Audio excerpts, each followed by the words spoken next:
get started?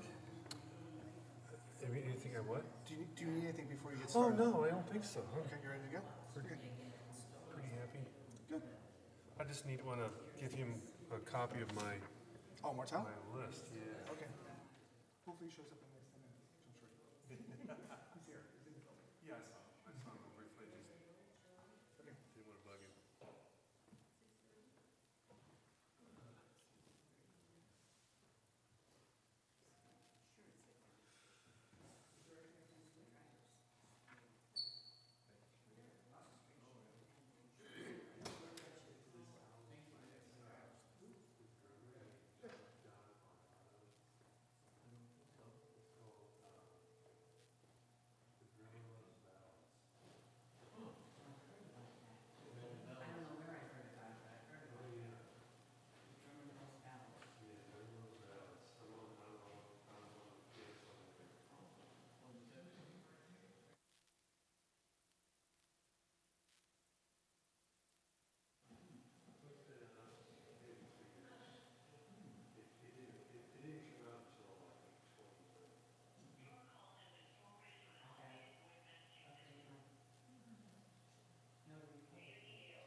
Do we have a set list? Yeah. Cool. Just mainly kind of summer kind of. Okay. Most of these titles I think you're going to know. I actually did that last time I was here. Yes. All right. They took different roads. I wish I had an extra copy of it. It's kind of a pretty lyric.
Good afternoon and welcome to First Reformed Church and our Jazz Vespers.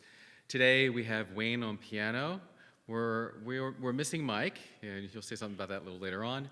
And we have a new sound man. So Dave, thank you. Our first song was I Hear a Rhapsody. And when I think, most of the songs this evening are about summertime. And when I think of summer and think of a rhapsody and think of music, a lot comes to mind. As I said to Wayne earlier, I can't help but think of summertime, Gershwin's Summertime, but I also I can't help but think of the sound of the cicadas. I love them. Some people find them annoying, some people find them loud and obnoxious, and I find them incredibly musical.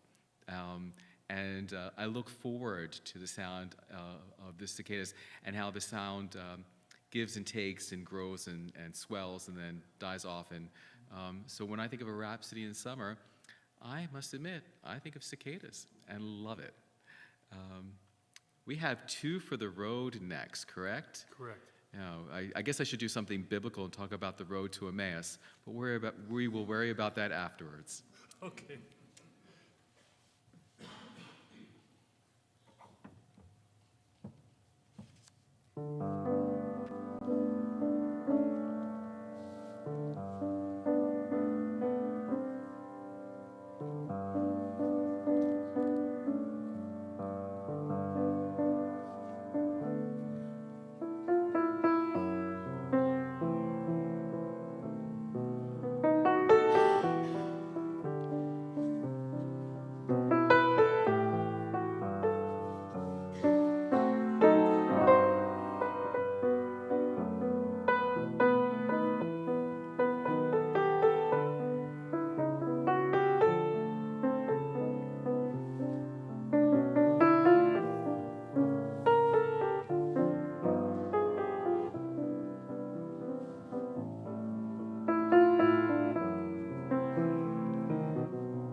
So when did you find out Mike was sick today? I think it was around 11 o'clock. He said, part of being a dad is catching colds from children. I found that to be true. So best wishes for him. We're praying about it. Yeah, we'll keep him in prayer. Thank you. I'm a big Liz Taylor fan. You people like Elizabeth Taylor? Yes. And I especially love her movies of the late 50s and early 60s. Cat on a Hot Tin Roof, probably one of the best movies of all time, and the most beautiful on-screen couple I've ever seen in my life. And I will dare say that no one in all of cinema's history can say that there was a couple that's any more beautiful together, but Paul Newman and Elizabeth Taylor. And Raintree County, brilliant. Butterfield 8, brilliant. Just all these brilliant movies. But I would say that one of the ones that really sticks in my mind is Suddenly Last Summer. It was incredibly provocative. And there is a scene where she's talking about being on a Greek island, and she's talking about the sun, the hot, white sun, this oppressive ball of heat and light beating down on her. And I must admit, it rings true because I am not a big fan of the sun. As beautiful as summer evenings are, and we'll get to that later, that a big oppressive hot thing in the sky, I'm sorry, give me a big straw hat, give me an umbrella, give me anything to get out of that sun. But if you had never seen the movie, it allows you to see how oppressive the sun can be to some people and how hard it can be on some people.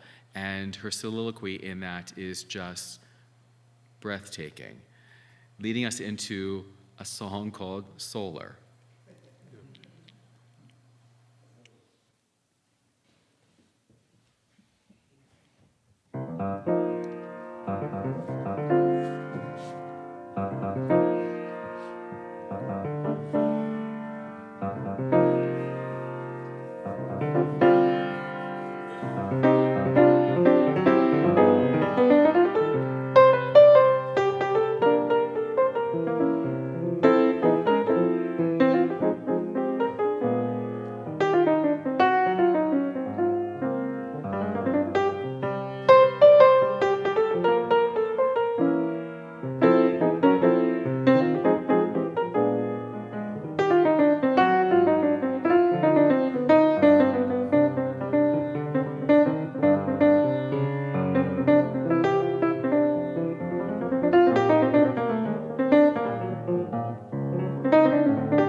I guess I might have to rethink the sun. That was beautiful. Our next song reminds me of a summer's evening many years ago. I was in college and in the throes of young love. And we were at the shore and blanket, boombox, and a bunch of Frank Sinatra tunes. And I specifically remember this one because it was the voice of the other and not the voice of me that was saying, let's take it nice and easy. Let's not move too quickly. But we've all been there. We've all been in this passionate throes of wanting more and having some wise voice either within our head or the other person saying, piano, piano, relax. It's all going to be just fine. And so when we hear this, you might be hearing a piano, I'm hearing Frank. I am smelling the salt sea. I am listening to the lapping of the ocean and knowing that I need to slow down. There you go.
Thank you. Close your eyes. You are 10 years old. It's summertime. What are your favorite things to do? Are you like my brother who lives for Little League and baseball? Or my sister who would hide under a tree and spend the whole day reading? It's summertime and you're 10 years old. Are you outside playing with your friends, hide and go seek, Relivio, tag? Everything that we seem to love happened in the summertime when we're kids. When I was a child, my summers were spent with my grandparents. And so when I think of everything that I love about the summertime, I have a very clear memory of working in the kitchen in the morning, either making blueberry jam or peach jam or tomato sauce or canning, because that was the job we did every morning. We always put food up in the morning. And then every afternoon in the summertime, everything I loved was about going to the lake. My grandfather had a small freshwater, truly it was a pond, but we called it the lake. And I got to swim every afternoon in this cold cedar, freshwater, spring-fed lake. Your lips were turned blue. And then after that, it was always to some dinner with fresh vegetables and fresh fish. My grandmother's blueberry pie was amazing. It was to die for. And then evening always was with playing gin rummy at the kitchen table with my grandfather. There was one summer I actually beat him, but other than that, he always won. Our next song is Everything I Love, and it's supposed to incorporate everything that we love in summertime.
Our next tune is so nice. It's a summer samba, and it's a beautiful tune, and the lyrics are just stunning.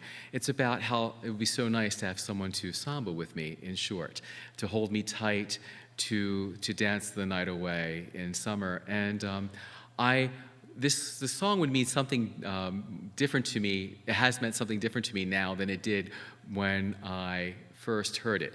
I love the sound, love the feel, love the samba, but I hate the title. I just hate the title. You see, I learned ever so recently what nice really meant, because I lived for 5 or 6 years in a place where nice was the way people acted and not kind. And I'm much like kind than nice. And so when people would say, be nice, I realized the etymology of the word nice from the Latin means ignorant and stupid and foolish. To be nice is to be false. It's not to be real and to be kind and to be generous and to be good. It's a false front. So this song, beautiful and real and awesome, it should be so kind, or so good, or so real, or so hot, but certainly not so nice, because nice is bad. Kind is much better.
I'm going to read a poem by Robert Frost, and it's leads me into it will lead into the song "Summer Nights."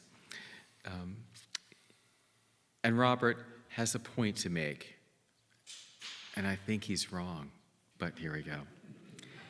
Here comes real stars to fill the upper skies, and here on earth comes emulating fireflies, that though they never equal stars in size, and they were never really stars at heart, achieve at times a very star-like start, only of course, they can't sustain the part. Now, I don't know about you, but the summer sky is not nearly as beautiful as the winter sky because it's hazy. The winter sky is bright, and you can see each and every star in full detail, especially if you live in the mountains. But there's something that is eternal in the memory of a firefly. And when you look back on your childhood, do you remember chasing them, catching them, putting them in jars, being surprised that they died, and doing it again and again and again? And as an adult, going out into the garden in the cool of the evening right after sunset just to look at the fireflies. I mean, we all can gaze up at the stars, and the stars are really cool in the summertime, but they're not alive and vibrant or as eternal as the memory of fireflies when you're a child. So every summer night, I think I'd rather look at the fireflies. And as I lie in bed at night, I'd rather remember a child who loved them and chased them and tried to keep them alive stupidly.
Our next song is That Sunday, That Summer. We've heard it before many times. It's a beautiful song. It makes me wonder sometimes why God chose Sunday as the day to come back. Like, changing forever the course of history. Sabbath was no longer Saturday for us. It's now something new and something different. And it's Sunday. Our day of rest is different than the day of rest of our Jewish brothers and sisters. That Sunday, that summer. The lyrics of That Sunday, That Summer are almost prayer-like, and they're beautiful. If I had to choose just one day to live my whole life through, it would surely be that Sunday, the day I met you. Newborn whippoorwills were calling from the hills. Summer was a-coming but fast. Lots of daffodils were showing off their skills. Laughing all together, I could almost hear them whisper, "Go on, kiss her. Go on, kiss her." And if I had to choose one moment to live within my heart, it would surely be that moment recalling how we started. Darling, it would be when you smiled at me that way, that Sunday, that summer. It seems to me that I would love for every one of the members of this church, of every church, to actually think of God that way. The first time they came to this realization of something bigger and greater and loving on that Sunday, and wanting to relive it and remembering it with such warmth and fondness.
To close out our evening of summer, a reading from Proverbs.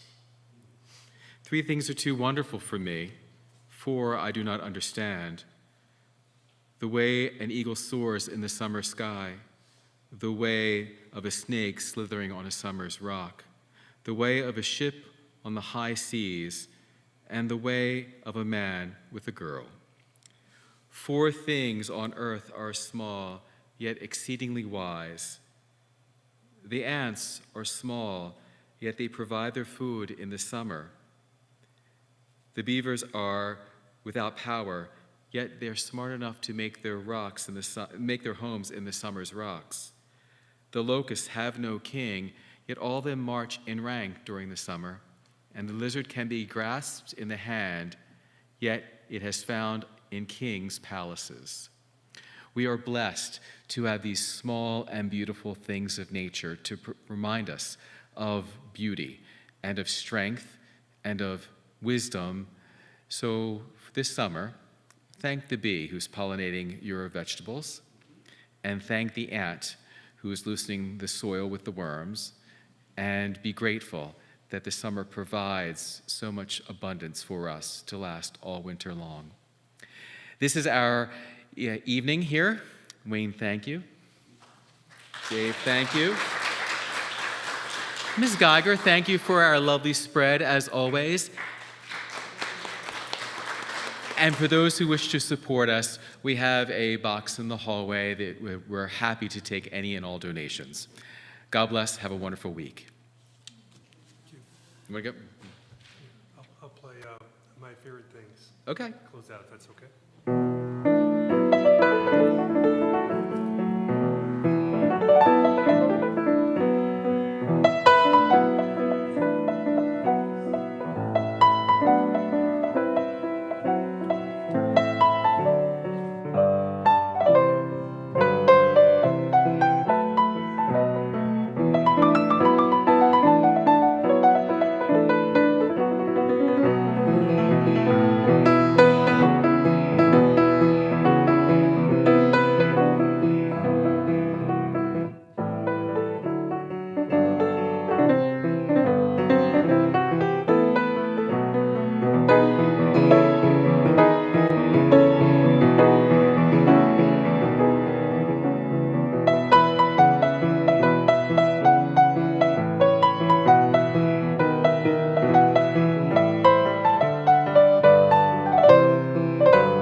Thanks for having me.